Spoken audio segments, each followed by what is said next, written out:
Hello, everybody. Welcome to episode 136 of In a Good Way podcast. Today's special guest is Reverend Dr. Heather M. Rugg. She is also an energy healer. She does shamanic healing as well. She's also a wedding officiant and she helps with animal communication. So, thank you so much, Heather, for being here. It's an honor. Thank you for having me. Absolutely. Absolutely. So, you've experienced a lot of things. Um, obviously I'm absolutely gonna ask you about the animal communication because that's one of my biggest things, right? The animals. Yeah. Um, but you've experienced an NDE and you're also able to recall your pre-birth memories, right? Yes, correct. Okay. So I always like to start in the beginning. Um, like and you've mentioned it, right? I've heard you mention it, but for those that don't know, obviously, we could recap on that. I've heard you mention how you were already born with all that. So if you don't Yes. mind taking us through your first memories or like when you came out, at what point do you recall remembering your past or pre-birth planning? And if you can walk us a little through that. Absolutely. I would love to. My pre-birth memories are from pre-birth. So I remember all the way up until my last moments before incarnating into this experience. Here on the human side, I still had memory of that while in the womb and then as I was born. So we'll go back to my last day at home before I incarnated here. Oh, I wow. was working in my structure. I had a dwelling that I was working in. I was creating something holographic on a table, and I felt a bit frustrated that it wasn't coming together. And there were others around me that were helping me work on this. And in that moment of frustration, which is not normally a emotion that you would feel there, um, I heard in my head, like over a loudspeaker, calling volunteers to go down to Earth. And a younger friend he was a male with longer hair, came running in, all excited. Did you hear it? Did you hear it? And I was like frustrated still. Yes, I heard it. So we automatically start walking to the Akashic Hall of Records to map out our life. Um, in the line, there was a vast number of individuals that were standing behind me to come in and assist with my portion of my life experience. And then, of course, also to clear the lessons that needed to be learned for everyone. So, my coming in, and from my understanding, is that any lessons that I agreed to experience here in this lifetime clears it for everybody across all dimensions. And there are so many of us. And I mean, there are so many fragments and facets of this life that the list is endless of lessons that we can clear. So everybody in that line is more likely doing the same thing.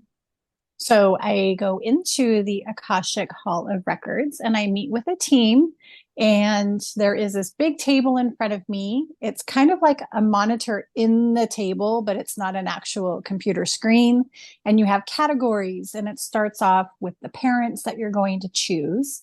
And choosing our parents, everybody has a choice as to what they choose, but we're choosing our parents more not for our evolution while we're here, but for the parents. Hmm. So I chose a mother and a father that had a very challenging upbringing and then a challenged life ahead of them.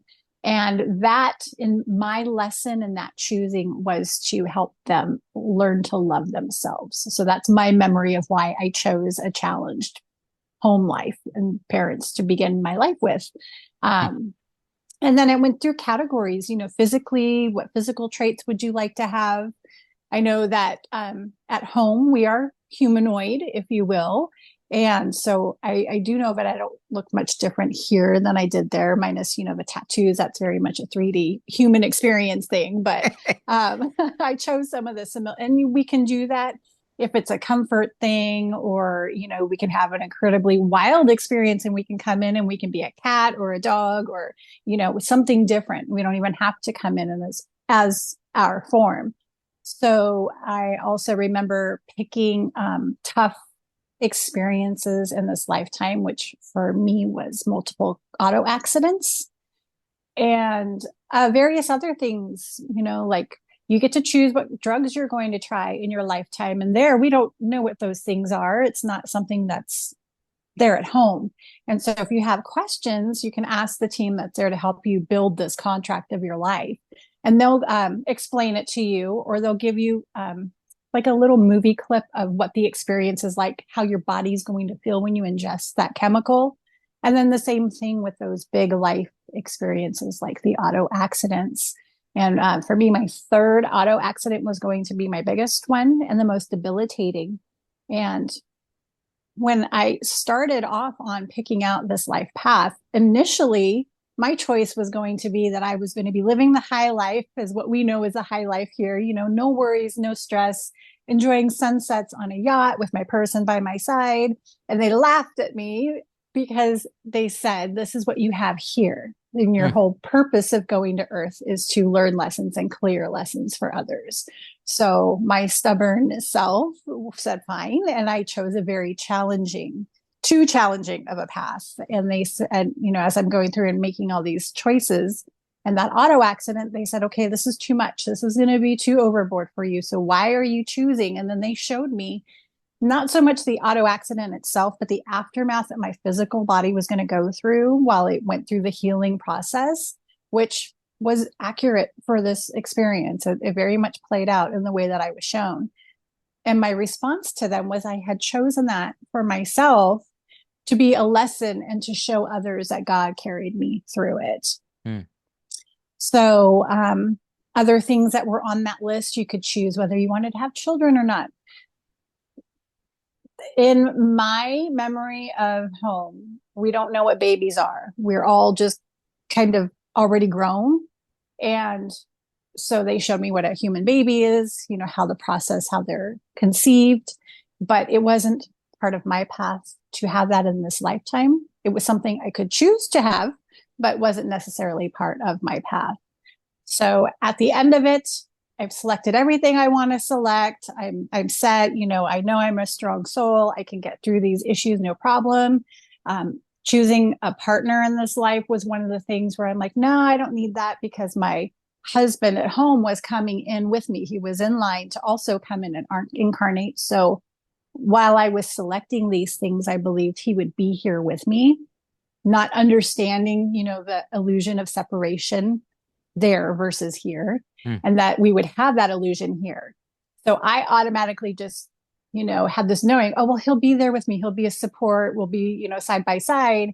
And he ended up not being here with me in that way. And so they had said, you're going to want somebody because it's going to be really difficult down there. So I said, okay, fine, I'll choose someone. And I remember word for word, it was the person that I chose was somebody that I could never have until the very end. And that doesn't mean, on my bed, ready to transition back home end, but, later in life. So I leave the room and I see my home husband and I tell him, I'm excited. Let's go. Let's go. And he's like, hey, I have something to tell you. I'm not going to be with you in this lifetime. And I'm like, what? And he's like, yeah, I chose a different path. These are my lessons that I have to learn and clear. Wow. And when I see you, I am going to be a major a-hole to you. So I did encounter him in this lifetime quite a few years ago. And he was exactly as he described he would be. But, it was good for me, a good placement here to be like, okay, well, these are things that I remember agreeing to before I came in, or that was presented to me as an experience I would have while I'm here, and they are unfolding. So those are kind of, I don't want to say they're good time points on my line of experiences here, but it helps me know that I haven't strayed too far from the path that I had opted for. If that's a good or a bad thing, I don't know. But so after we had that talk, I was starting to panic, like, oh no, I chose all these difficult things to help others, but also with the belief that you were going to be here with me to kind of be a support system through that. And now you're not going to go. And somebody else, the younger guy friend with the long hair, was next in line to go in and contract his life, his life here. And the home husband had said, well, I've set it up where you'll have somebody else that's going to love you and fill in the ways that I would, but I'm going to be off doing my other path. And so that was the friend that went in, and I was like, no, this is not what I want. Like, I wanted it to be you. So upset, a little anxious about, oh my God, what did I just do? I go into the next room, which is like right next door to the Akashic Hall of Records, where we incarnate here into the body. This room is like a dentist chair. It's like a table, it's like a dentist chair, but a little bit wider. There's monitors on the walls. So they're monitoring us while we're sleeping and having this experience here in this realm. And they put me on, I mean, they grabbed me. There was kind of like a rush because they knew I was changing my mind and they wanted me to stick with my plan. Like there's this time frame where when you make it, you make your life path decisions and then you incarnate. You have to like just go. You can't take the time to second guess things. So they grabbed me and then I'm like, no, I don't want to go. I want to change things. And that wasn't an option. So they had this thing where they plug it into the back of your head and instantly I felt like I was being sucked backwards. And I remember going down like a dark tube and but it was a real short tube. And then suddenly I'm in my mother's womb and I'm feeling warm and cozy. And as time went on, I remember feeling more crowded. There was domestic violence in the home. So I remember hearing those experiences and feeling fearful to leave the womb and to be in that environment. And there was one occasion where my father had hit my mom in the stomach and it hit me in the face because I'm there in the womb. And it had like the burning sensation in my nose as if I had, like if you're at a swimming pool and you get chlorinated water up your nose, that was the sensation that I had. And just, yeah, being very fearful to like, oh my God, what did I agree to? And so I left home feeling anxious and panicked. And then I came in that way also. So when the birthing time came, I was born breech, which means I came out bottom first and my feet were up by my head. So it was a challenging delivery for both my mother and myself. I was also jaundiced, so I had to stay in the hospital for a little while. And I remember, being birthed and the doctors sticking that rubber squeezy thing up my nose to pull the fluid out and that burning just like when my dad had hit my mom in the stomach and then got me in the face. So that physicality was incredibly uncomfortable right away. And then as I'm growing up, I remember difficulty and frustration with hand mouth, eye hand mouth coordination, like as an infant and a toddler trying to grab things and just so frustrated that you're in this physical body that is so different than the bodies at home where we have limitation or we perceive limitation. And that's where that struggle came in with that grasping things with your hand and bringing food to your mouth or even, so it's like you're trying to go through it. And I'll never forget the frustration with that as a young child. Mm. So all these memories, you remember them. How do you remember them? Like you just see them like you would see a movie, or they're just in there like how did they come to you? Or at what point did you start remembering? They would be visual like you would a movie. For me, it's kind of the same thing. Like, what did I do this morning when I got up out of bed? Well, I get up, I make my bed. So it's not only just a seeing, it's a feeling, like a habitual feeling is how I remember it too. But yeah, very, very much visual. It's never changed.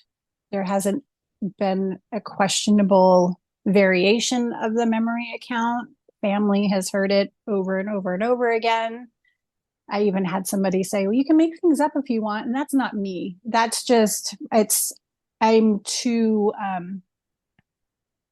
I'm too authentic and pure in my heart to feel good about doing something like that. And that would make it hard for me because then there would be variation and there would be change. I've just never been a good liar and it's not in me to be a liar.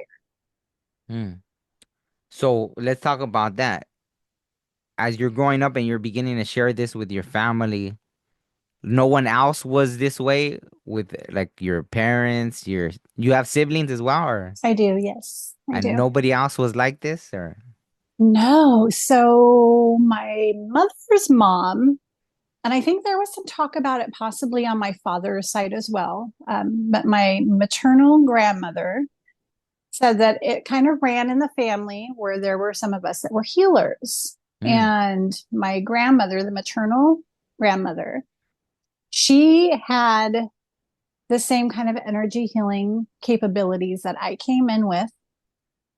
But she was quiet about it for a long time. And again, I was born in 76. Oh. So things, from 76 up until now, it wasn't an openly discussed thing for a lot of people. It was kind of a hush hush thing. There was always the worry around judgment. I know a lot of people have the witch wound, if you will, past lives, and coming out into the public with it is a real thing.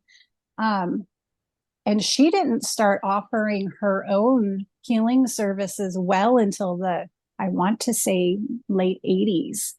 And when she attempted to run a business out of her home, she had great clients that would come and have wonderful, profound sessions. And one that was leaving her house, my grandmother had pointed out to her, watch out, there's a hose right there on the walkway. And the lady was just so euphoric and loving the session that she had just had that she didn't see the hose, and she rolled her ankle Ooh. and instantly sprained her ankle. And I remember my grandmother saying, go in the house, honey, get her some ice. And we did, or I did. But the lady ended up suing my grandmother over that. And it just absolutely, I remember my grandmother, because I lived with her for quite some time. I remember her meeting with a lawyer, and it wasn't a large sum of money. It was just for her medical expenses. But to my grandparents, it was a lot of money at the Mm. time. But it just sunk her heart. And I remember her saying, here I am trying to do good. I'm trying to do God's work. And this is how I'm being repaid. Somebody wants to sue me. And it disheartened her so much that she completely stopped. Wow. So I come in with very early on in childhood, able to communicate with relatives that have passed on. And I didn't know as a young child that there was anything different from them than the people around me, because they presented just like you are presenting to me right now. It was a physical form that I could see and hear. And I would pass on these messages. Mostly it was my father's father that had passed on fairly young. I want to say he was in his 50s, and was just wanting my dad to make better decisions, to not be reactive like he was when he was alive, to come from a place of compassion. And he had told me, once I came home, that he saw all the mistakes that he had made in this lifetime. Mhm. And he was trying to prevent my father from making the same mistakes. Well, over the time of relaying these messages to my dad, he's just like, look, you're scaring me. I don't want to hear anymore. I want you to stop. And I remember my father's mom, so my paternal grandmother, asking me to describe the people that I was seeing. And some of these were great grandparents that had passed right before I was born. So I had never met them. I had never seen them. But again, seeing them in the form as I see you, I was able to full on describe them. And I remember her grabbing a picture and asking me to point out the people and give them a name. And I had never seen the picture. I was really young. I think it was like maybe 4 or 5. I never seen these pictures before. And so I was able to point them out. She's like, yeah, that's that grandpa, or yes, that's that grandmother. And then it progressed to going to strangers' houses with my mother and passing on messages to people that I had encountered along the way. I just remember one time real vividly, and the guy ended up calling me crazy and running out of the house screaming his head off because he had participated in his brother's murder, and it was the brother. And he's like, I know it was you. And so as a young child that I What don't in? know these people at all, they're complete strangers. And in that innocence of my youth, I don't know that there's a filter, and there's times when you should and shouldn't say things. Like, I was just innocently following this guy's instructions. Hey, pass this message on to my brother. And I did. And that was a response. And it didn't feel good.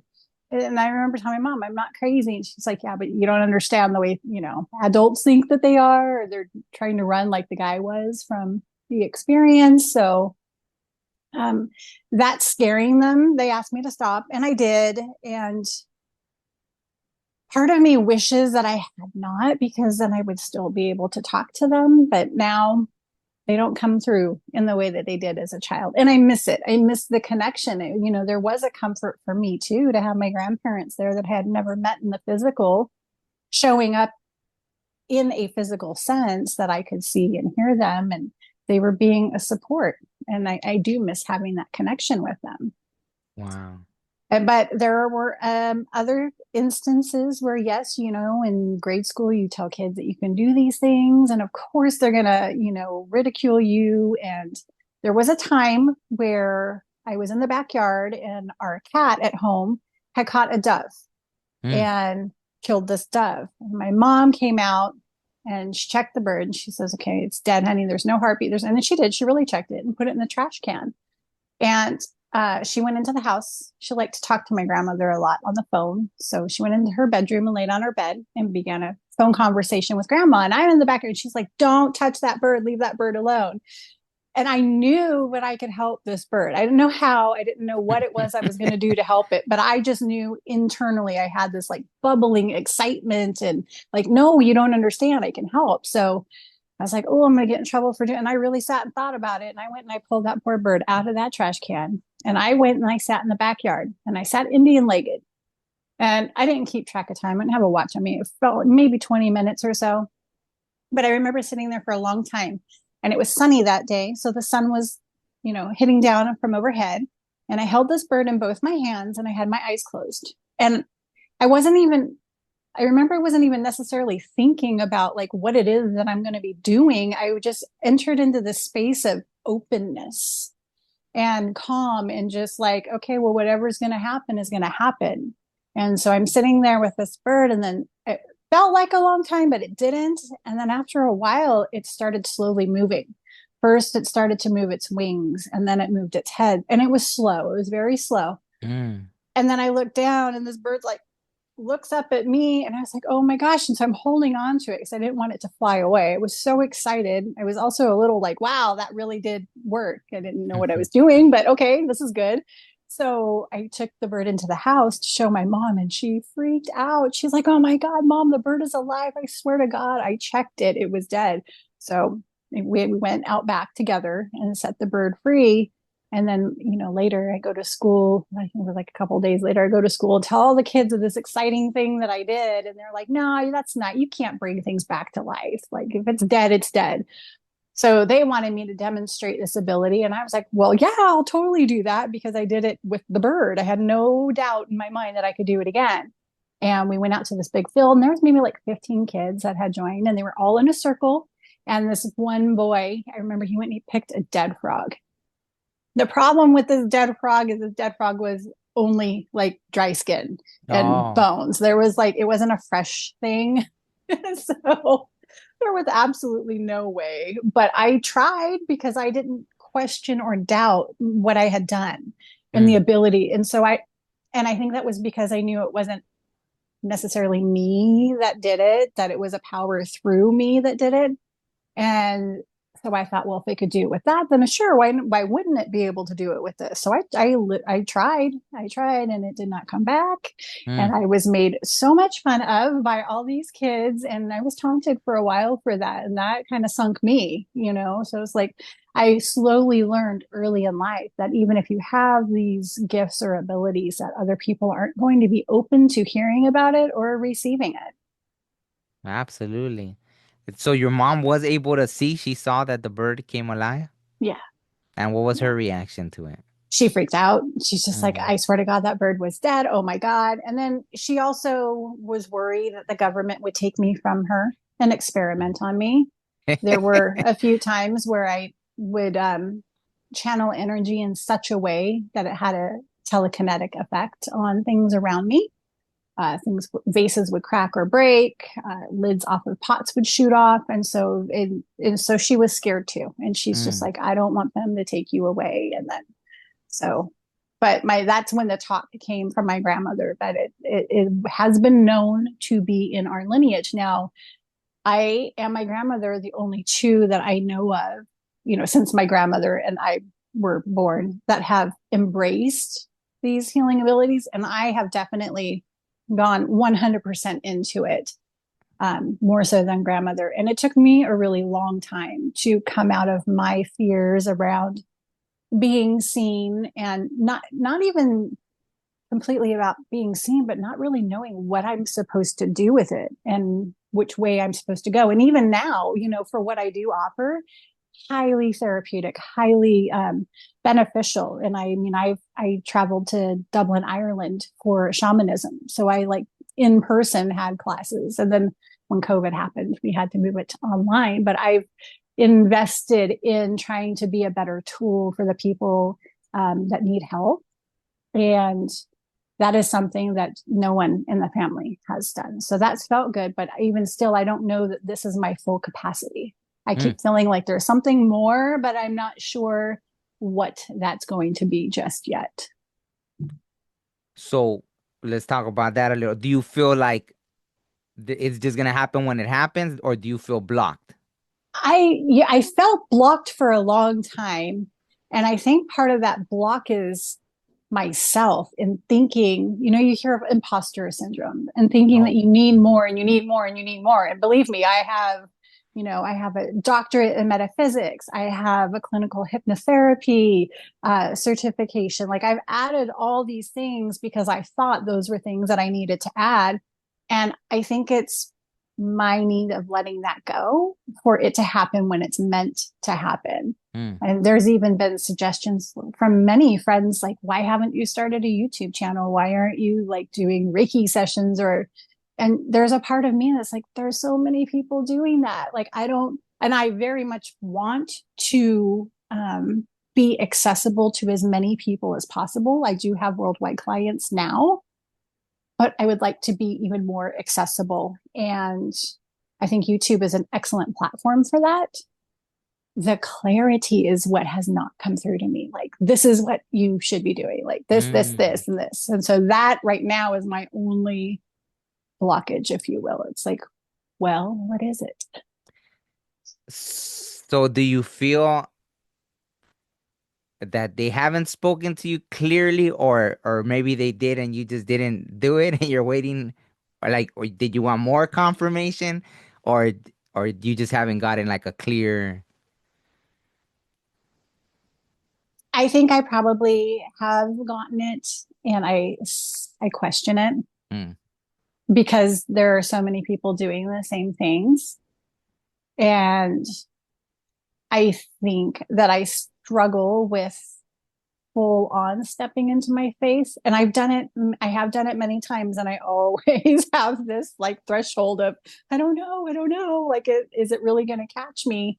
And so right now, I have been, for the last couple of years, have been depleting my own energy by, Mm. working a day job because that paycheck is, for the most part, steady. It's not what I would like to be seeing. I would like more in my life, but I know it's there. And Absolutely. with the way things have been in the world for everybody, with skyrocketing rents and such, it's very scary to walk away from that and be like, okay, well, I don't know how I'm going to pay my rent next month. So let me just start a YouTube channel. And for some people, it takes off. I haven't found the comfort in letting it take off or fumble. I keep holding on to that darn paycheck just to make sure, okay, well, at least I know for the next 30 days this place is paid for. And hopefully a really great idea for YouTube pops up sometime soon. Because my Absolutely. passion is way more into helping other people than working a day job grind.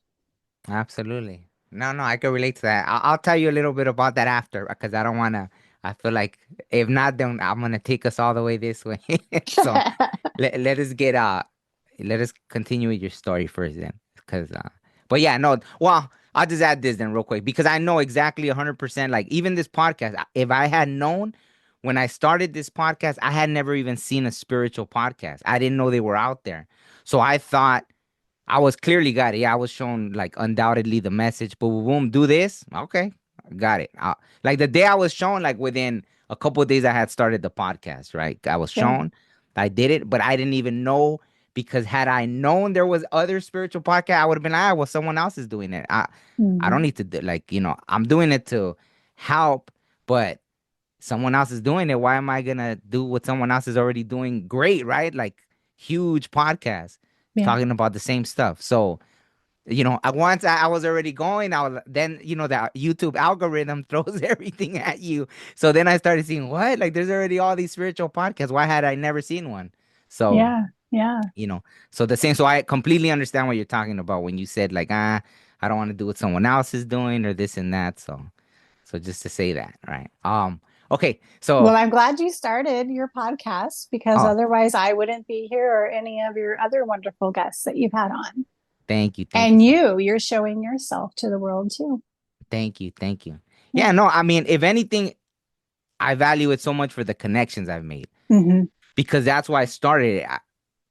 A lot of people would message me privately on other social media, so I was like, wow, why not, have this podcast where, let's see who's brave enough to sound crazy with me, right? Like Yeah. Yeah. on the Yeah. thing and talk about, all these experiences.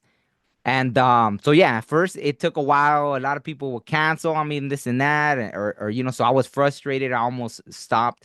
But then after just the connections I made and the people I've met, internationally, right around the whole world, it's been amazing. So I can never feel alone anymore, and hopefully other people don't as well. That that you're not the only one, right? Like there's Yeah. all these people going through the same experiences. I don't believe I've interviewed anyone else that has revived an animal, but I'm almost 100% sure they're out there, right? Yeah. So that's beautiful. So I'm gonna be looking out for that. I For haven't met any either, but you brought up a good point about the bravery of stepping up and sharing experiences because even though there are more people coming forward and sharing, you get a lot of people in the comments that, no, they're making it up. I'm not buying it. It's just comments like that. And everybody is entitled to their opinion and sharing it. But that does stop people from coming forward. And you may have somebody that wants to come forward that does have something that would resonate with you, even though you're not buying what I'm saying. But comments like that keep them from coming forward. So you might be shorting yourself on knowledge or unlocking memories of your own, not you personally, but just whoever out in video land. That person could. It's I look at our whole existence as a big completed puzzle. But before that puzzle went together, it was individual pieces that lock into one another, that add a little bit more color to the picture that you're trying to establish. And so we all, on a quantum level, are all connected. It's a big network. So I think that there's a lot of people in our experience that have pieces to the puzzle that help awaken us, and then we move, and so it's like a domino effect, and then we wake up and then we share things and then it helps other people. And so if we could just create a space where people felt safe and accepted, even if you don't agree, which is completely fine, you don't have to, but not to belittle the people that are sharing just because it's triggering you in some way that you're uncomfortable. absolutely.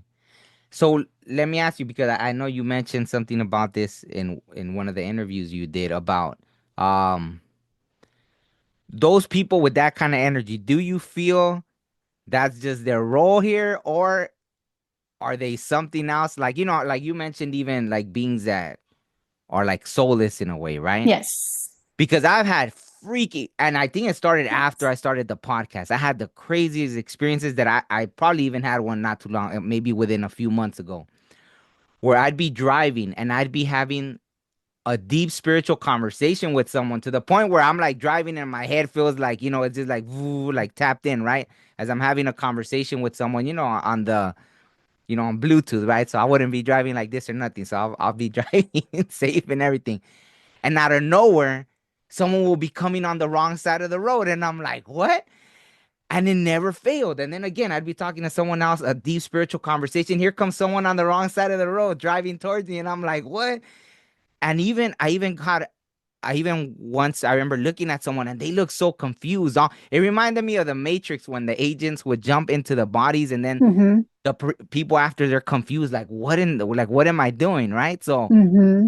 this was a recurring theme. I mean, it's happened more times than I think I could count on my hands at this point. So it's almost like it's something literally trying to stop me from, doing this. So how do you feel about that? Do you feel that or if that's just the role? They're like, okay, we came to kill you or something in this life. Like it's just crazy to me. So Well, to answer your question, yes. And I would call those walk ins. Mm. or step-ins. So it can be, say you're hanging out with your best friend and you guys are talking, and then all of a sudden your best friend acts really out of character and gets really negative or very confrontational. And you're just like, whoa, I've never seen that. It's like, what is happening? Like you feel like you're having a Twilight Zone moment. That is a perfect example of a step in or a walk in. And yes, their intention is to trigger you. It is intended for them to throw you off your path, and it is intended for them to try to block you or trigger you in such a way that they're going to test your level of faith in what it is that you're here doing. Mm. So that's probably the role of the people with the Mm-hmm. negative comments and Yes. yeah. Yes. Now, some of it too is that they're just fearful Mm. and they're being triggered because in some way there's a resonance to what they resonate somewhat to what the person is saying, but they're afraid, they're scared to accept it. They're afraid to open up to the healing that they need to do to move into that space is also another thing. But yeah, we have, other energies here in this realm that are granted permission to interfere with us, to prevent us from fulfilling, parts of our contract that we came here to do. When I was a very, very young child, before my half sister was born, same mom, different dads. I was 7 when she was born, and so I think I was about 6 when this event happened. But I was in the backyard at my house, and I used to love to walk on the fence line. I was not Mm. afraid of heights at all as a young child. I was always up in the climbing trees. We had a dog house that I would climb on top of and then walk along the fence line. And it used to irritate the neighbors because they were like, "Oh, get off the fence, kid! You're gonna fall down and break an arm," which I never did. But this one day I was sitting on the fence like I normally did, and it was sunny. And there were 2 guides that came and joined me on the fence. Like I just Mm. looked over, and all of a sudden these 2 men are sitting there. One was younger than the other. He had dark brown hair, and then the other man was much older. He had white hair and a beard. And so they had offered to have me complete my lessons that day. Like, we're just going to write everything off. You've completed all your lessons. We're here to intervene and to bring you home, because the other energies that are allowed here in this universe were going to make my path much harder than I had already signed up for. And I remember I signed up for a very difficult path, as I had mentioned earlier. So I said, well, my mom needs me. And they explained to me that she was going to be having a baby coming into her life, and that baby would kind of just be the apple of her eye, and she would be okay without me. And they would just make it look like an accident. So we're sitting there, and I'm still, like, I don't know, so attached to my mom. I'd already become attached to this matrix at that point. And they put this like ointment in my eyes and had me open my eyes. And I remember looking up at the sky, and it was purple, and I saw like a shape of an elephant and other things. Just everything was off. And I remember I started panicking and going back on the fence. I didn't want to fall off the fence. And the older man, he said, "Oh, she's already plugged in here. So, and it's freaking her out. Let's back it off." And they said, if I choose not to come back with them, then they would not be permitted to come in the future if I need them. And there were times where I called them and they couldn't come in. Mm. It's the universal law. So there is a universal law where we have opposing sides with players here on the board, if you will. And, we come in with the white light side, if you will, in our contracts, but there are darker energies here that can meddle and interfere and steer you off your path too.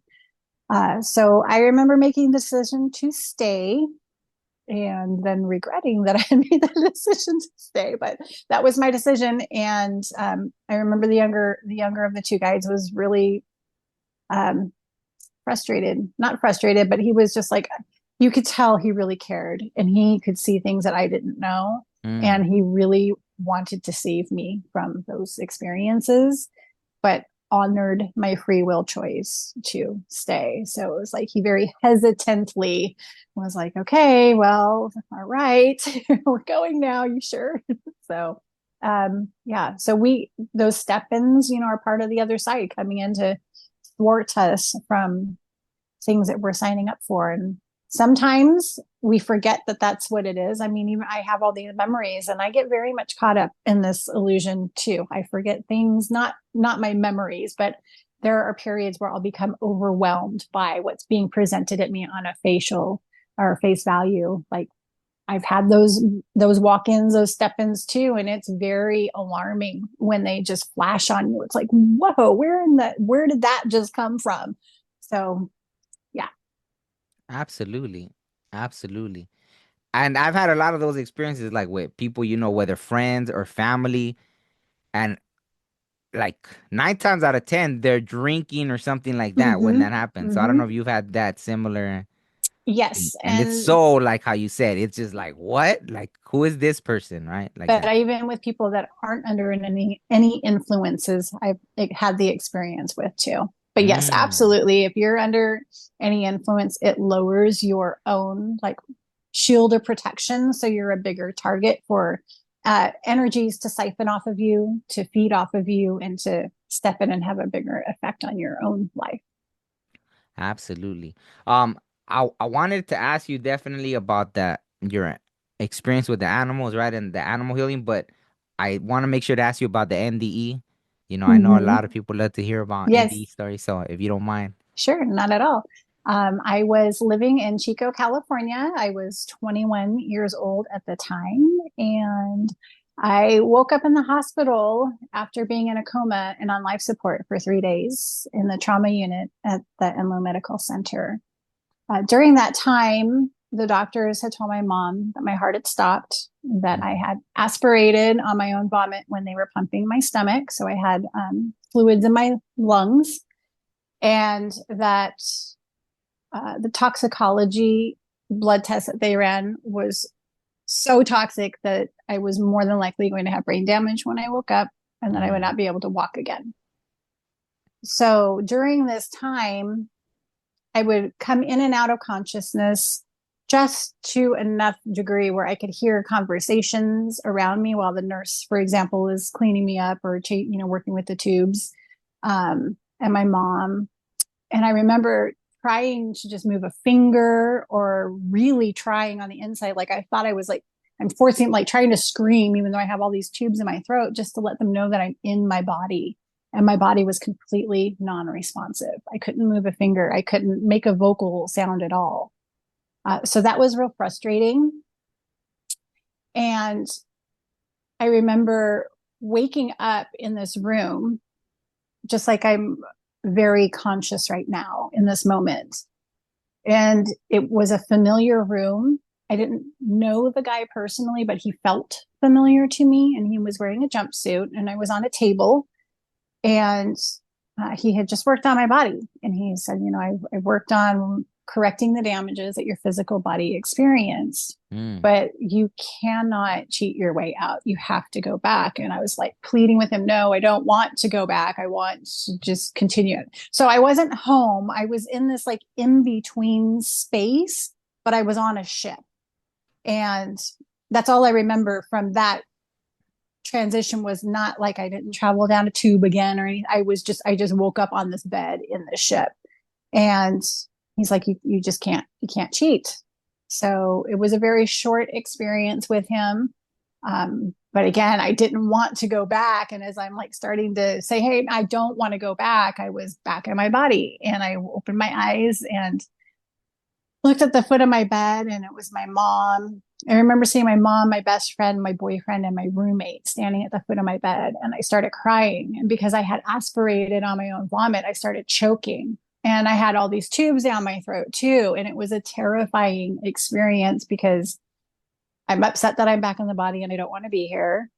At the time, I didn't want to be here. And I had the inability where I couldn't breathe. I couldn't catch my breath. And now I'm literally choking on fluids. And we had to wait for the nurse to come in and suction out my lungs. Well, that's a long time for somebody that can't breathe.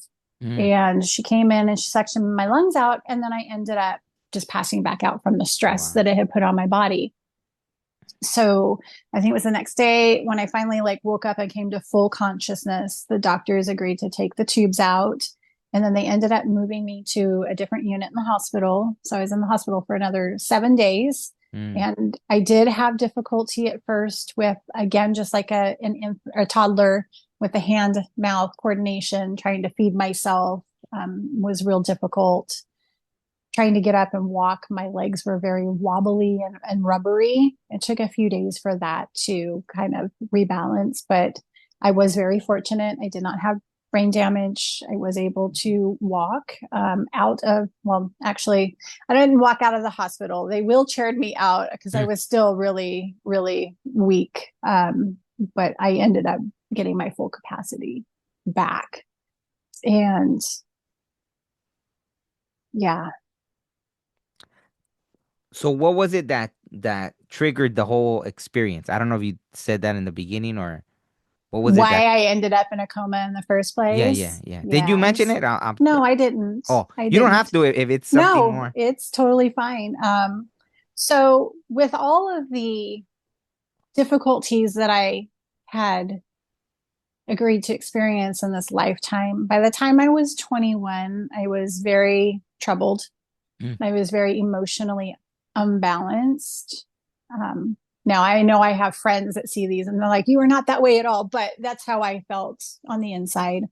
And I was living in Chico, California, which is a big party town, college Oh. days and stuff. So we used to like go out and drink a lot. And I didn't have good self control or wasn't making good decisions for self. And I was out drinking with friends that night. I lit when my roommate was a bartender. And as usual, I would come home and still want to drink more. I mean, that was just kind of what we did anyway. And I had made a decision that night with a friend that I regretted because I had a boyfriend at the time. I didn't do anything too bad. I just kissed him, but I felt hugely guilty for having done so. The boyfriend at the time was cheating on me, so I was upset about that. And Mm. then kissed a friend and then was like, oh my God, what did I do? I just cheated on my boyfriend. So, in my moment of making a bad decision, I went to my closet and I was on anxiety medication at the time Mm. for anxiety because that's something that I've had since I left home and have been here earlier in my life. I don't have it to that degree now. And I downed every bottle of pills that I had in my closet. So that was what made that combined with the alcohol is what made my blood test toxicology so incredibly high and deadly.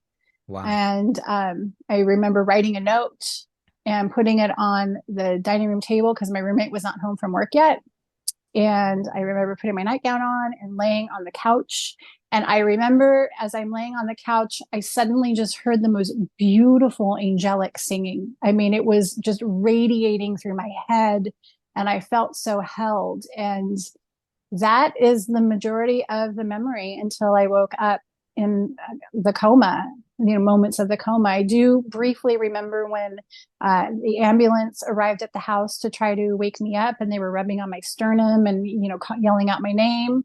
I do remember a moment in the emergency room when they were trying to pump my stomach Mm. with charcoal and, fighting that, but that was it. And the thing is, it's like while my body was going through all these difficult moments and processes in the emergency room and toxins, I didn't feel any of that. Mm. I didn't. I felt safe. Like So something that came is, and pulled you out then and yeah. It probably I probably departed the body and was just held. And I've had other experiences separate from this where, auto accidents where time just completely slows down. And even though, my last one where multiple bones were broken, I was hit and drugged by a minivan while riding my bike. And even through that, it slowed down and I had these broken bones, but I didn't like feel them as they were breaking, if that makes sense. I felt like there was this bubble around me and I knew I was going to be safe and protected through it.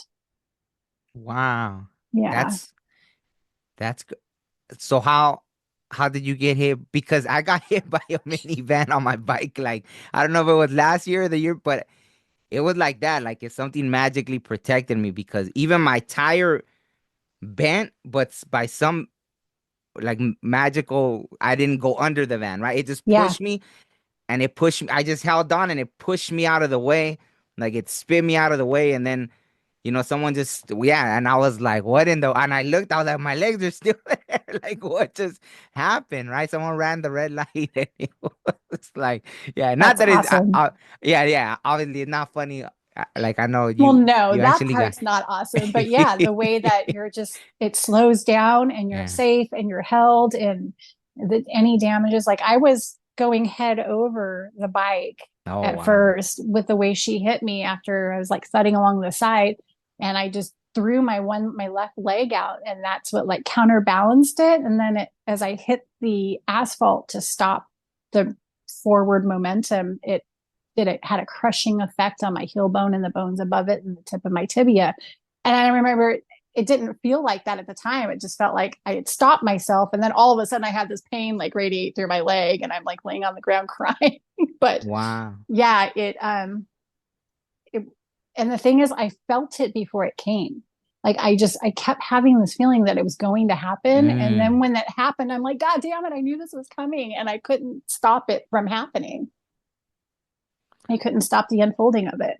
Yeah. So you saw before you even came here that you had agreed to all kinds of accidents Yeah, and everything? yeah, Wow. yeah. Wow. And what was the main reason for them that you That was so the physical, not so much the accident itself, but the physical uh, damage that I would experience and the healing process. I mean, that also invokes spiritual healing. There's just so much that goes into a physical experience, pain, broken bones, and then healing it all and mending it all. The process with the pain medications that I was on very heavy duty pain meds mm, prescribed by my doctor and monitored by my doctor. I had a drug test all the time. I wasn't abusing anything. I wasn't getting I mean, pain, well, they are drugs, but pain meds off the street by anybody. I was very regulated. And for 7 years, I was on this crap.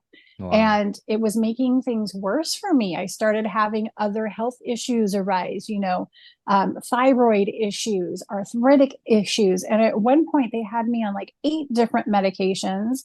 They wanted to put me on a pain pump or fentanyl. I mean, I was taking Mm, hydromorphone and Percocet and Soma and gabapentin in one day. And doctors are like, we don't know how you're walking, but this is what the doctors were putting me on. And there was one night where at one point, I was on morphine and it was like 60 milligrams of morphine. And I remember waking up in the middle of the night, like not breathing. And all of a sudden I'm breathing so hard, like my lungs are burning. And I told the doctor what happened. He's like, oh, you just overdosed.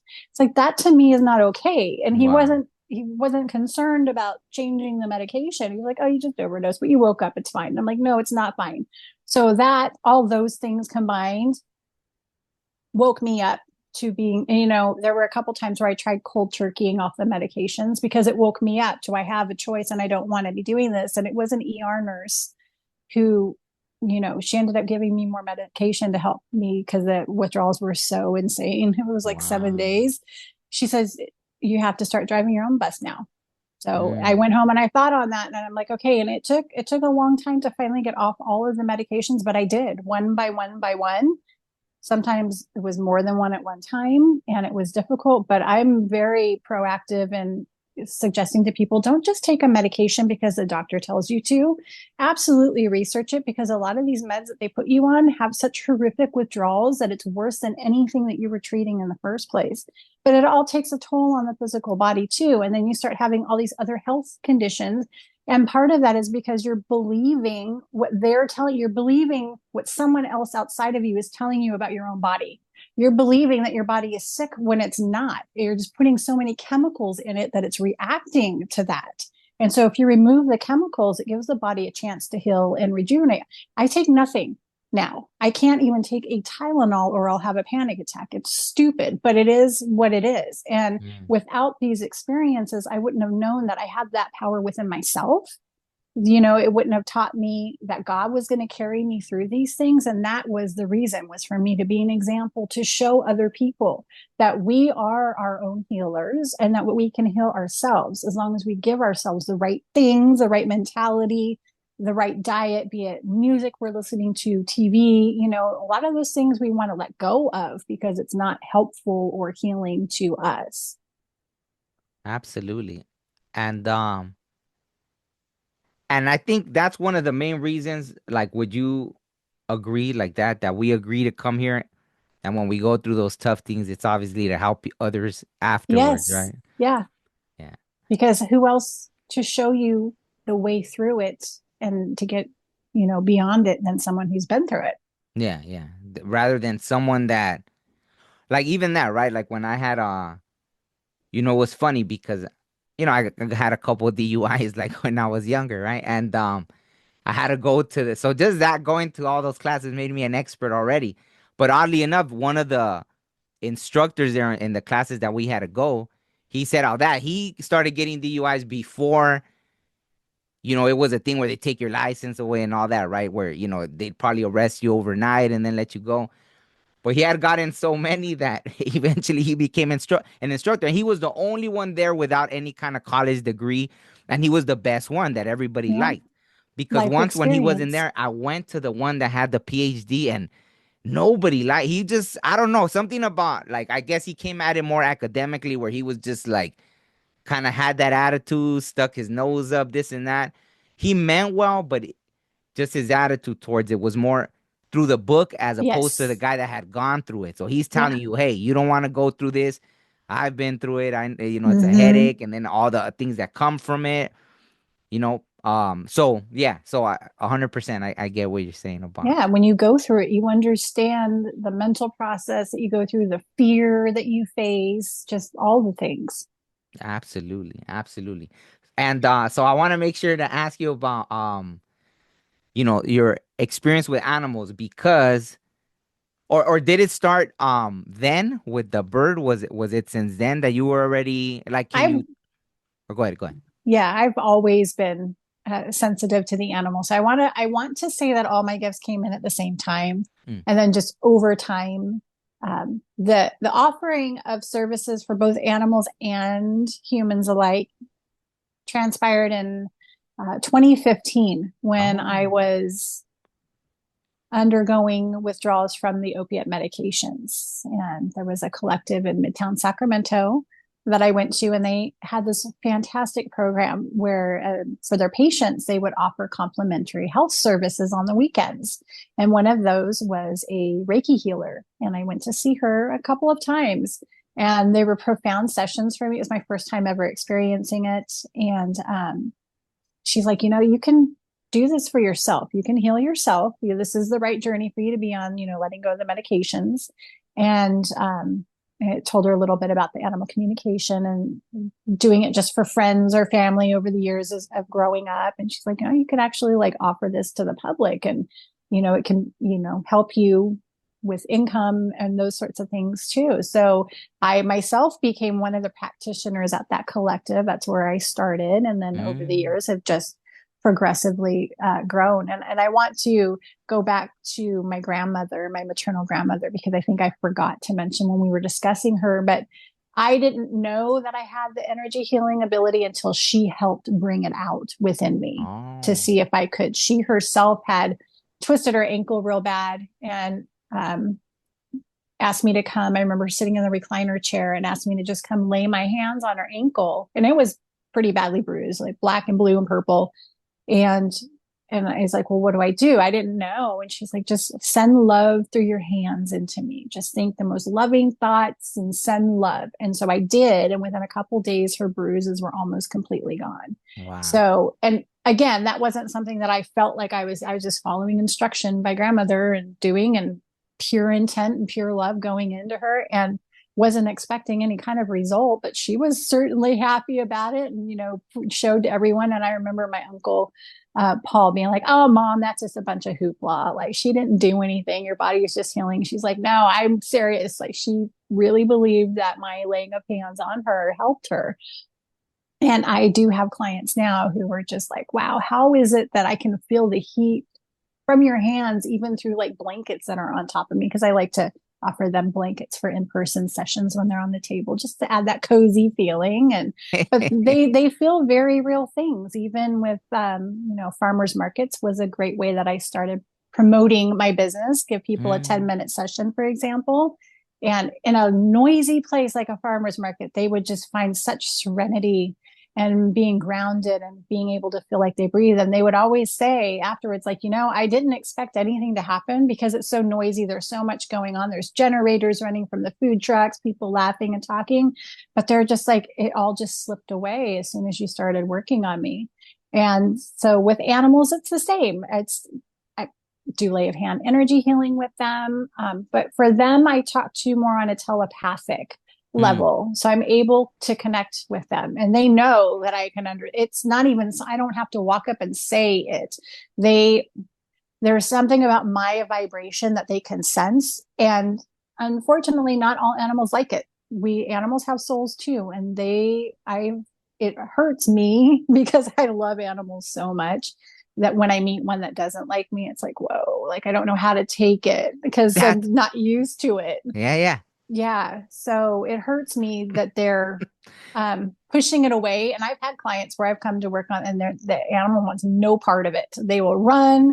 And then some, as long as it's funny, I've had one client, I remember specifically, I spent an hour with this poor dog. It was an adopted dog, and it wanted nothing to do with me. It went and hid in a corner. Mm. I'm like, okay, well, I don't want to make you uncomfortable. And I worked from a distance. And it wasn't until I was leaving that it wanted something to do with me. And at Mm. that point was the only time it let me touch it. And so, I give it what I can when I can.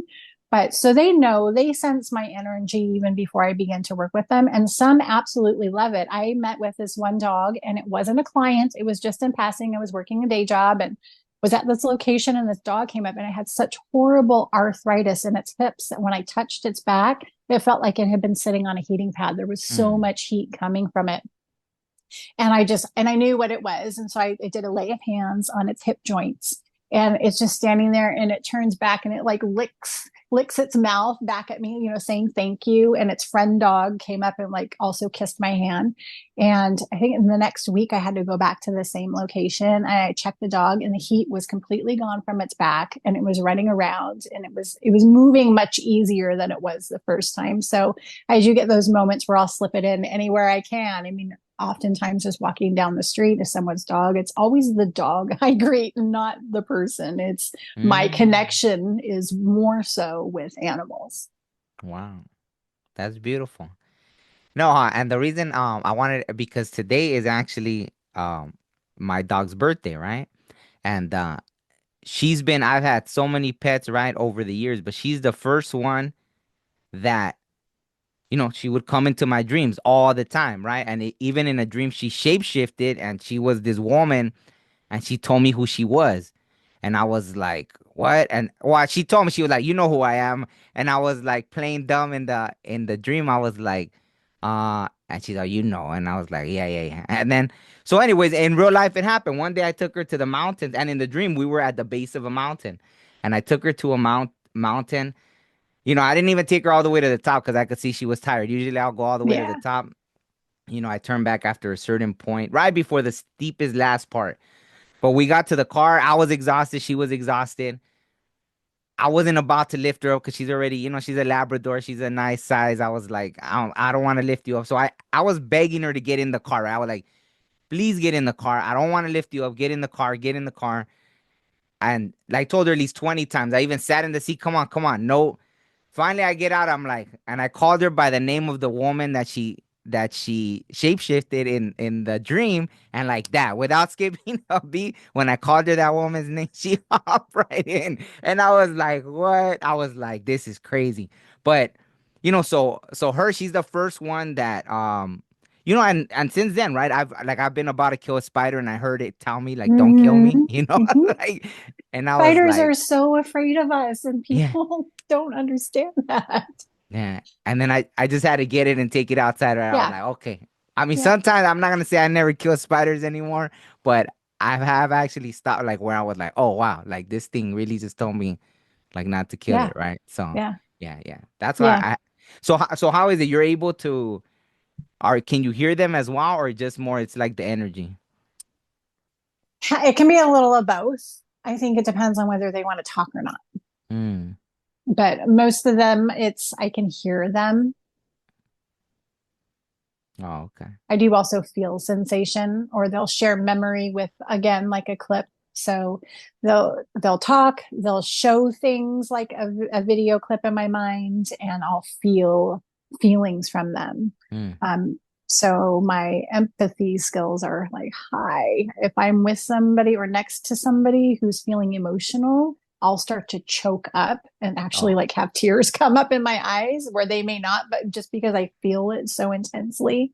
Or same thing with people that have really bad anxiety. I'll feel it like it's my own, even though I wasn't anxious just a minute ago, which can be very confusing because I'm like, okay, what just triggered this? Like I'm thinking it's mine. So I'm trying to like self inventory. What did I just do? What was I thinking about a minute ago to try to like put it to bay? So it's a challenge, but when it comes with the animals, it's helpful because it's a great way for me to read them.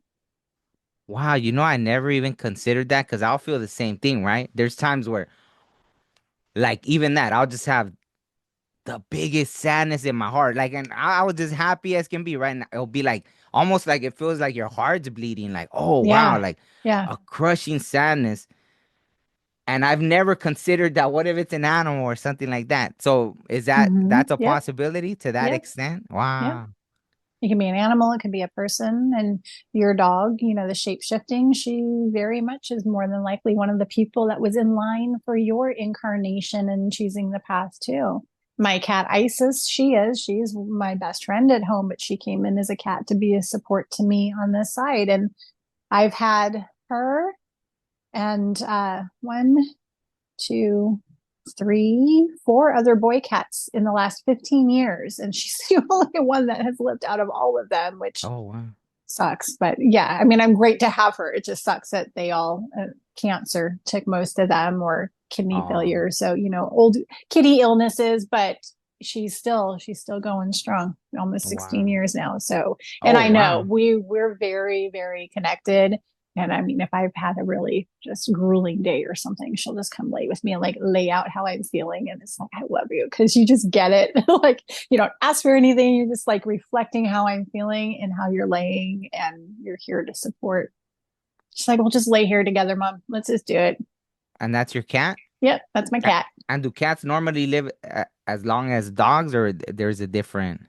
No, they can. I think they tend to outlive dogs Oh wow. Okay. a little bit, not a whole lot, but a little bit. Yeah.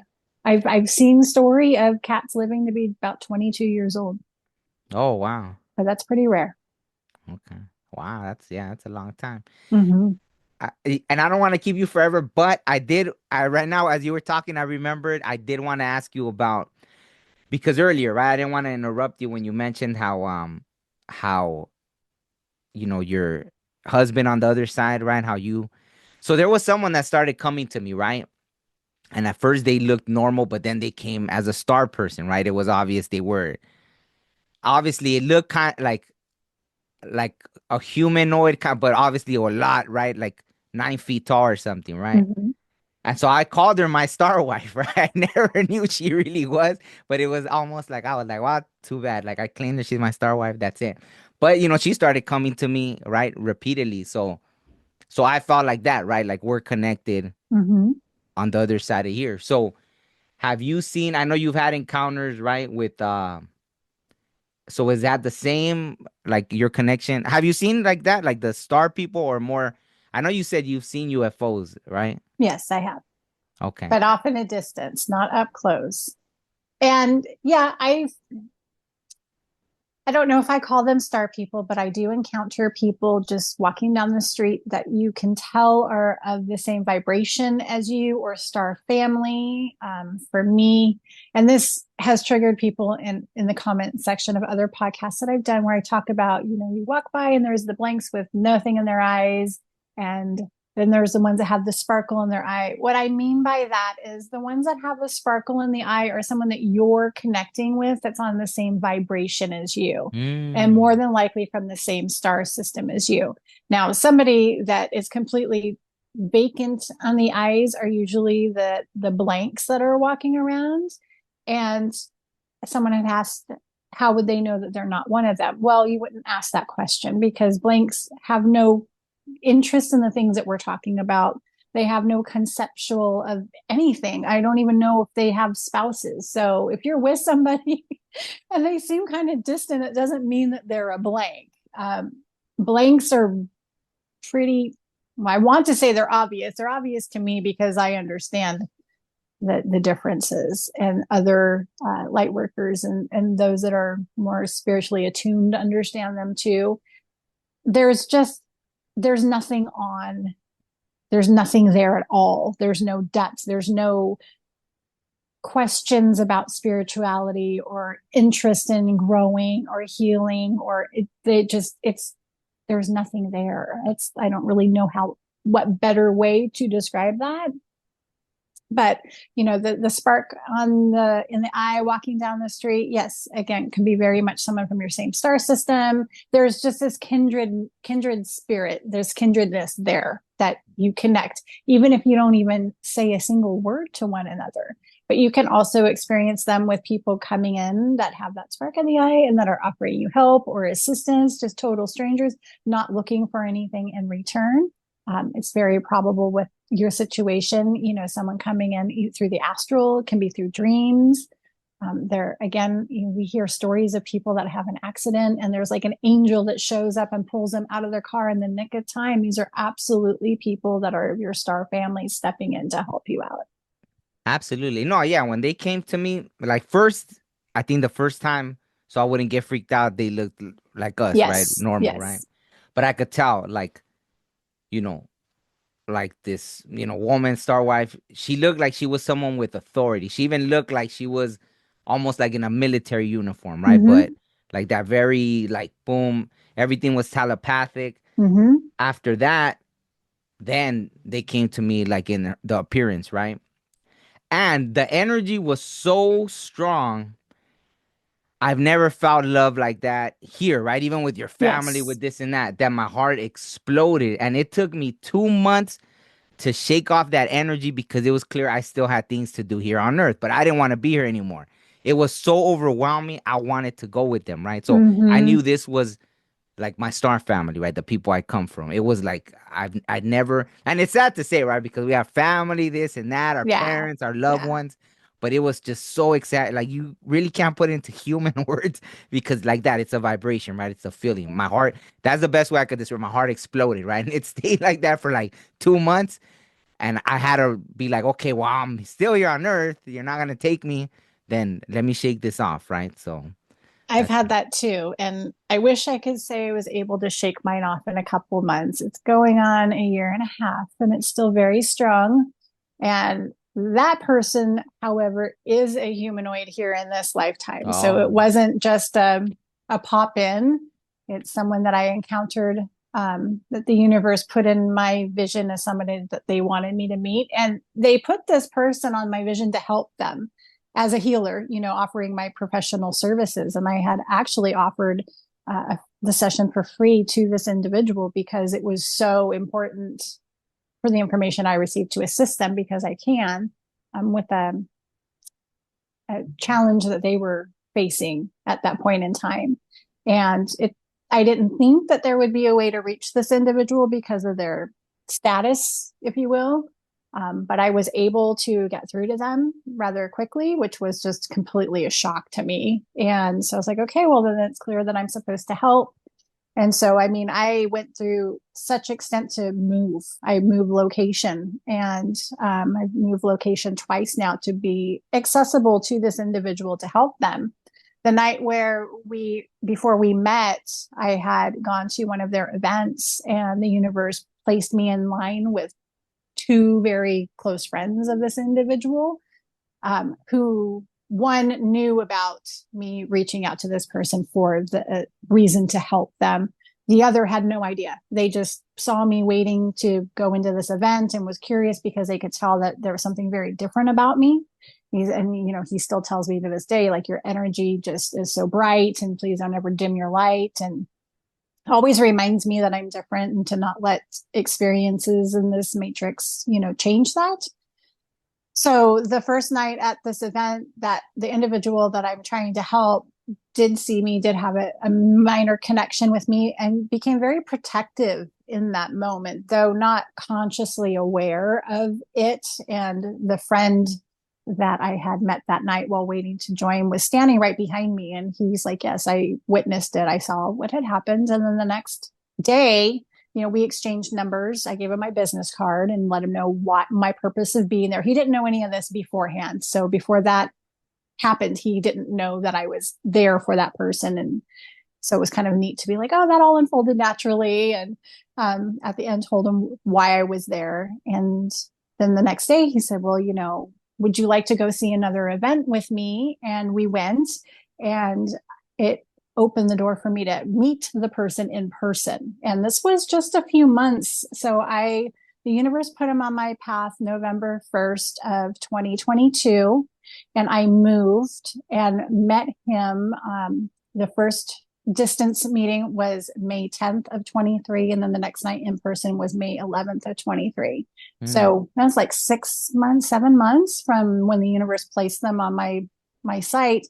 So meeting in person, again, I'm there as a practitioner just trying to offer help, and thought, well, even though there was an email response, I thought maybe meeting in person just so he could feel my energy and that would help things.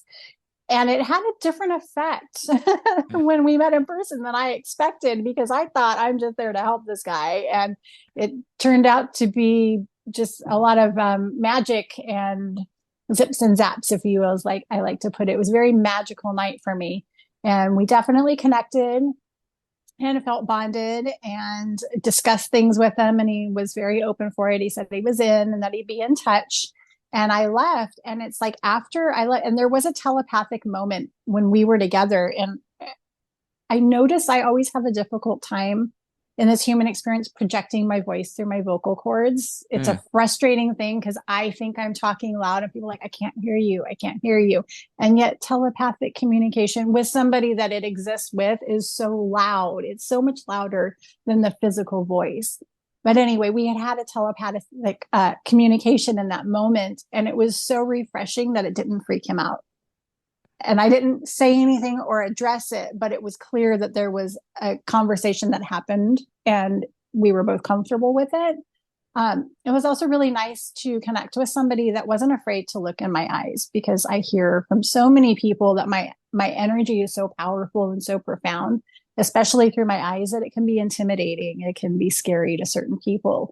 And this individual was just locked on and wasn't afraid to look away. And it was the first time in my life that I felt truly seen, like deeply seen to a core. And I have other people who say, well, I see you. I'm like, no, not the way that this was. And that's not romanticizing it. It's just in that moment, it was the deepest ever. And I felt as though I was looking at a reflection of myself. And so in this meeting, I recognize that this is a person from my soul family. This is somebody from the same exact place that I am from that completely gets me and I get, because we're of the same beingness. And so it was really refreshing. And for a couple days after that, it was so intense in a positive way. And none of it was negative, but I could hear his thoughts. I mean, it was really, I shouldn't say it was surprising at how connected we were in such a brief moment, but we were. And so to have his thoughts just running through my mind got to be overwhelming, to the point where I'm like, okay, I feel like I'm starting to go crazy because I'm thinking so much of someone else's thoughts that it's weighing on me. And I had to cut the cords as much as I didn't want to, so I wouldn't.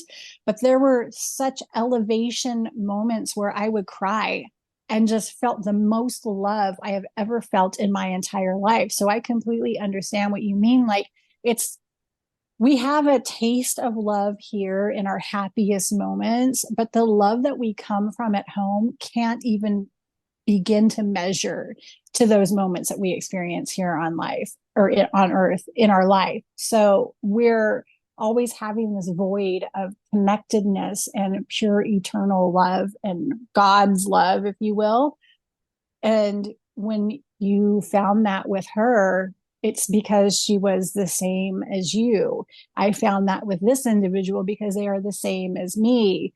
And then when we are separated from those individuals, the soul pain that we experience is so deep and so profound. So I had these tears of happiness that I finally had that taste of home here in this reality. And then the sadness behind it, behind, well, am I ever going to see them again? Am I ever going to have a moment where I can experience that feeling with them again? And accepting the possibility that maybe not. And so it just sucks.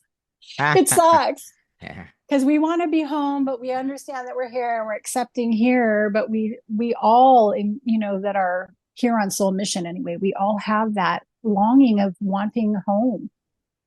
Absolutely. Absolutely. And I know you mentioned like exit points. I don't know if you mentioned it in this interview, but I don't know what was maybe within 2 years ago or something, but they came to me and they asked me if I wanted to leave. And without skipping a beat, I said yes. And then I heard all these voices at the same time go, oh, like they weren't expecting me to say yes. But then, um, when I came to, it was clear that I had agreed to like, okay, fine, I'll stay, right? I'll finish it out. But then in this human body, I'm like, did I really like why would I say fine, I'll stay? Like it doesn't, but I get it, right? On a higher level, I agreed, fine. Because But you knew when you contracted it that it's not as difficult as it is when we're here having it. absolutely, absolutely. Yeah, because see, for me, even that, I'm so tapped into the other side that there was a time when I was just there. It was like there was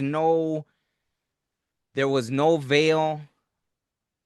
I didn't know the difference, right? My mind Mm-hmm. was there. I could see it. It was almost like seeing a split screen. Like I remember once I was out in nature and there were these like three coyotes, right? But it was almost like a split screen and I could see them as people standing up behind that thing and I was like, what in the world am I? But I knew I'm that, Mm-hmm. like it Mm-hmm. was crazy to see a split screen of like behind the workings behind of this illusion that we're seeing here, right? The Yeah. way it's projected, Yep. why it's projected a certain way. So that's like I'm very aware, but yeah, sometimes I get caught up in this and I'm like, yeah, I'm tired.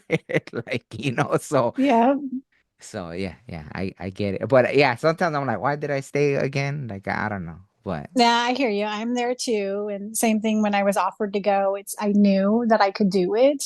Even if I didn't know what extra was being thrown at me, I knew I could do it. And, when I was 21 and had my attempt to exit and not allowed, I'm in a much different place in life now where I was then. I don't feel the same way, but yeah, I still have the longing of not that I want to exit this experience, but I'm looking forward to when we're back home and not absolutely. having this experience. And I too, even today, I was just sitting on the couch and looking at the windowsill and I can see it like wobbling. And I go to touch, be like, can I touch through it? It's just so when I too am more on the astral than in this realm at all. And my one friend is like, I don't think you're here at all. But, um, so the things that we see on the daily and we have to like be like, okay, well, which side am I on today? Or those things that pop out that make you question like the wobbling of the windowsill. It becomes something expected at this point. Like there is no solidity to this. Absolutely. Absolutely. That makes sense. So yeah, I mean, I feel like I could keep going on and on and on, but I don't want to, you know. Well, let me tell you this, like, that's one of the things I was granted, right? I was able to write, I wrote a book about, I was able to show proof about like my pre-planning, right? Because I know a lot Mm-hmm. of times, like how you said, right, you have to take the word, someone's word for it, and then that's when people will be like, oh, well, I don't believe you, you're crazy, this and that, you're Yeah. making things up. So one of the things I was able to show like proof, right? Like this thing that's been appearing in my life, and it still does. I get reminded that I pre-plan this like on a daily basis.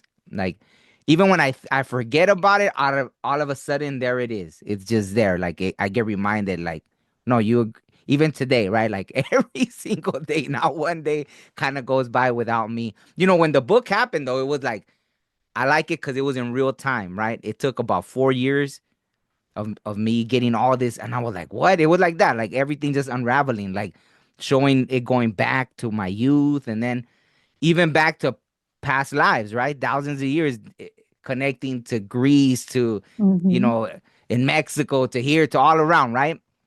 So it just kept, and then I was able to put this. But like when you mentioned the Akashic records, that's how I had the vision before I even thought about the book. I was in, like it looked like the Akashic records, but there was this ancient man in front of me, and we had all these books everywhere, right? And they were all open, and it was like we were connecting all the dots, right? And it was like that, right? We were showing all the information. And as I was writing the book, I got it. I was like, wow, it had to happen now. Imagine had this been like 20, 30 years ago before the internet. I couldn't show all the proof. Like, here it is. Fact Hmm. checked, right? Like you can see all the information I'm putting here. You could Google it and look Yeah. up, in the on the internet, right? Like it's just amazing, right? The way it unraveled. But Yeah. yeah, I mean, to me, that's how the being in this place appeared, right? It was like this place with endless books. Like the books just never ended. It was like, and but there was this ancient being with me, and we were together, like putting this together, right? But it would have been impossible to show people like, here's over 100 books. Look at here, look at here, look at here, look at here, right? Yeah. So Yep. it had to be now in the information age when people are probably ready to see it, or if they're not ready, they can check at least, and see like yeah, Exactly. Yeah. yeah, I wasn't supposed to share any of this before now. yeah. There were times where I was told to keep quiet when I would question it. And my coming out and sharing it now has all been by invitation. This wasn't something that I sought out to share. I was invited by one podcast, hey, would you like to share your experience? And then that just grew into another and another. And so it's kind of snowballed in that way, which is good. And I'm grateful for it. I'm grateful for the opportunity to get the word out for people to hear and hopefully help awaken them and hopefully answer any questions that they may have about their process. Absolutely. And so this last thing, do you think, because that was one thing I struggled with a lot, because I remember telling people certain things and where they looked like their head was gonna explode, like they really Mm-hmm. lost it, like a full blown, like no, no, that's not that. Oh Yeah. yeah, and then I had to back off, like no, no, I'm just playing, like Yeah. Yeah. I'm just Yeah. playing, because it was like whoa. So even as I know now, right? Obviously, it's almost like the people that are meant to find you. Mm-hmm. But how do you feel? You feel strongly that yeah, we are. So it is the time to share this knowledge and this and that. I do. I do feel like now is the time where humanity is open to hearing it and more people are waking up faster. We're also at a time where we're having a big shift, and there are going to be a lot of people that it's going to fall on deaf ears no matter what you do. Mm. Um, I would like more of my people to find me than have. I do feel like I'm in some way being blocked in that aspect to reaching the people but maybe this is the opening of that. Maybe these podcasts is a start for that. And that's my hope. That's why I'm doing this, is just to hopefully reach more people, like I just said. Yeah, there are people that it is too intense for, and they're going to react out of fear and shutting it down and you're crazy and all that. But the people that are ready to hear it are going to, and they're going to show up. So do you think they're just gonna have to come back? Because I really feel, because I have seen my past lives, right? Very vividly, Mm-hmm. very boom, boom, boom, boom, and I've been Mm-hmm. shown proof, right? Like that. To me, at first they would come in dreams, and then I would know. I'll wake up and I'll Google something that it would be impossible for me to know, Mm-hmm. very detailed, right? And there it would be, right? Something from thousands of years ago, or this or that, and there's like record of it, and I'm like, Yeah. what?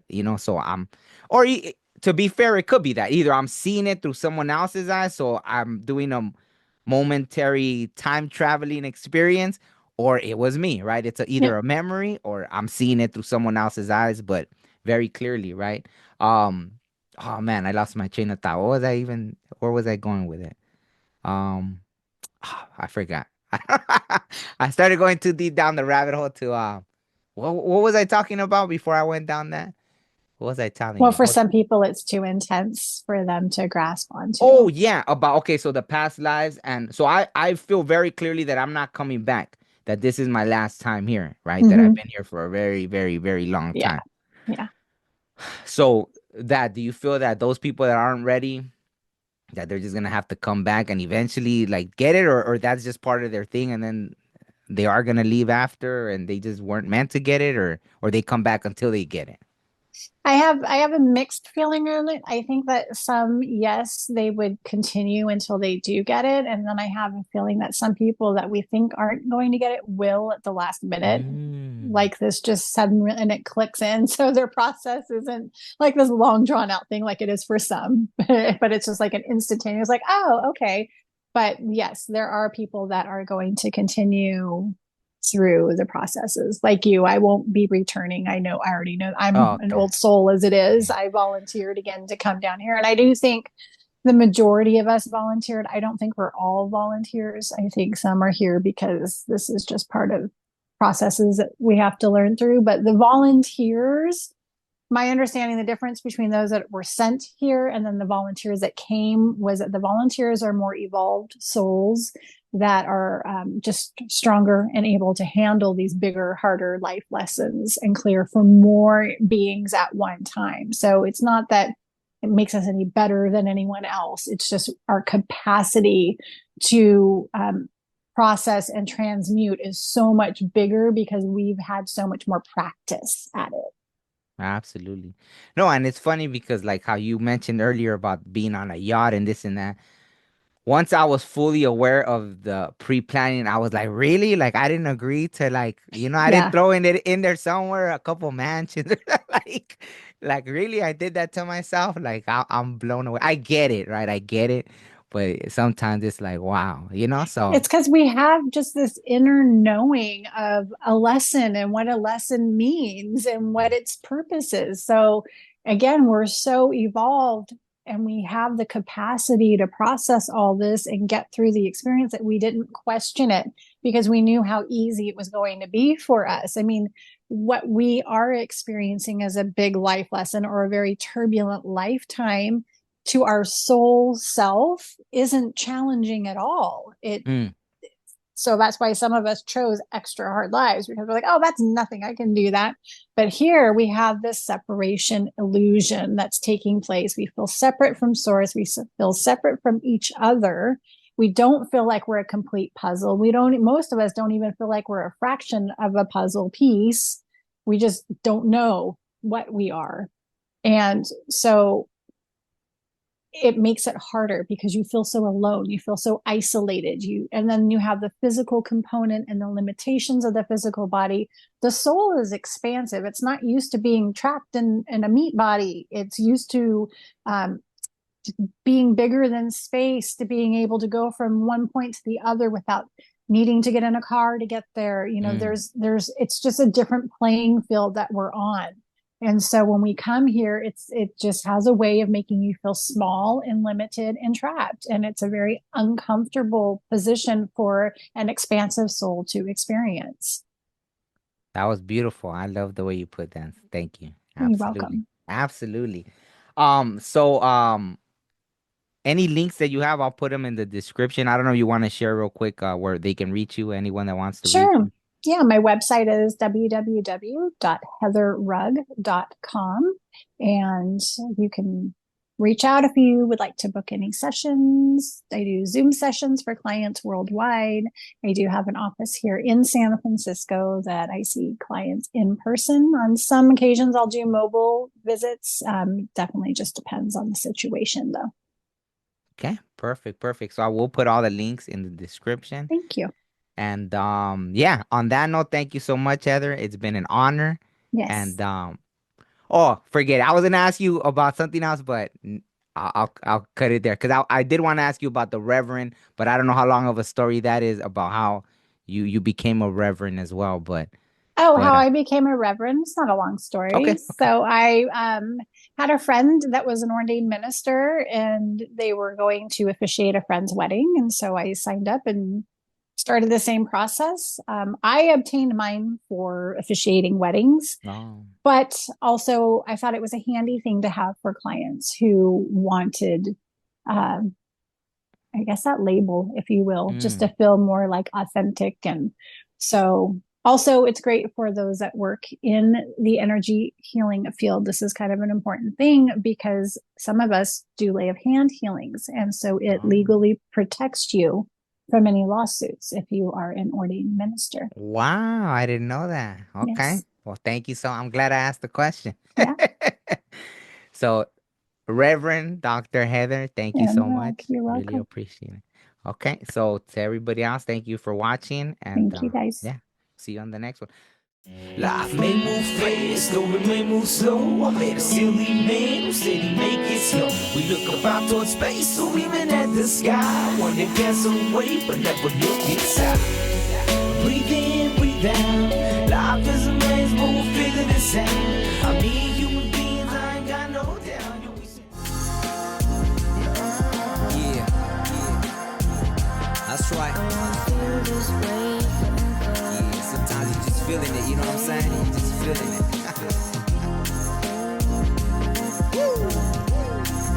And I wanna feel this way forever.